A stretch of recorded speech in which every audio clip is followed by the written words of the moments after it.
News ಬುಲೆಟಿನ್ಗೆ ಸ್ವಾಗತ. ನಾನು ಸುಮಿತ್ರಾ. ಇದೀಗ ಹೆಡ್ಲೈನ್ಸ್. ಪಂಚಸೀಮೆಯೊಡನೆಗೆ ಜಾತ್ರಾ ಸಂಭ್ರಮ. ಸನ್ನಿಧಾನವನ್ನ ತಲುಪಿದ ಹಸಿರು ಹೊರ ಕಾಣಿಕೆ. ಪುತ್ಯಕಟ್ಟೆಯಿಂದ ಸಾಗಿದ ವೈಭವದ ಮೆರವಣಿಗೆ.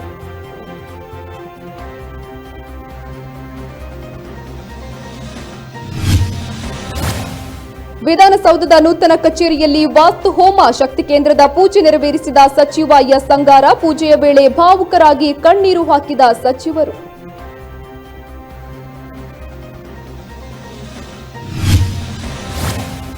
ಹಿಂದೂ ಧರ್ಮವೇ ಅಲ್ಲ. ಹಿಂದೂ ಧರ್ಮದ ಬಗ್ಗೆ ಅವಹೇಳನಕಾರಿ ಹೇಳಿಕೆ. ಖ್ಯಾತ ಪ್ರೊಫೆಸರ್ ಭಗವಾನ್ ಮುಖಕ್ಕೆ ಮಸಿ ಬಳಿದ ವಕೀಲೆ.